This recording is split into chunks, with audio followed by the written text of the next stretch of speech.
World News 24. British planes are in the sky in the Middle East as part of a defensive operation to protect our people, our interests, and our allies, the Prime Minister has said. In a pre-recorded statement on Saturday, Sir Keir Starmer said protections for British bases and personnel had been stepped up to their highest level.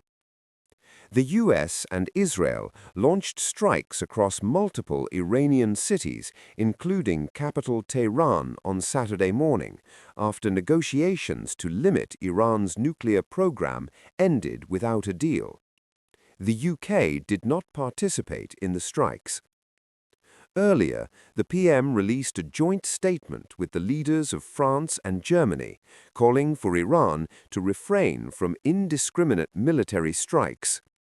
In his speech, Sir Keir said he wanted to see peace and security in the Middle East and the protection of civilian life.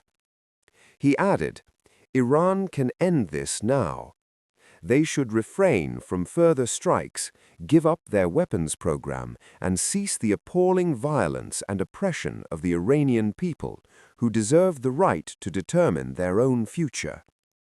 The Prime Minister condemned Iran's retaliatory attacks on partners across the region after explosions were heard in several Middle East countries with US facilities.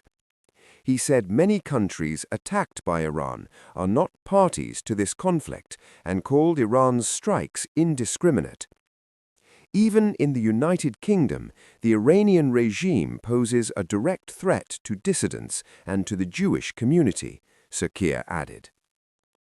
Over the last year alone, they have backed more than 20 potentially lethal attacks on UK soil. So it is clear they must never be allowed to develop a nuclear weapon. Earlier, Sir Keir, French President Emmanuel Macron, and German Chancellor Friedrich Merz urged Iran to refrain from its destabilizing activity in the region and our homelands and to cease the appalling violence and repression against its own people. We urge the Iranian leadership to seek a negotiated solution. Ultimately, the Iranian people must be allowed to determine their future. The Iran's Supreme National Security Council has promised a crushing response to the US-Israeli attacks.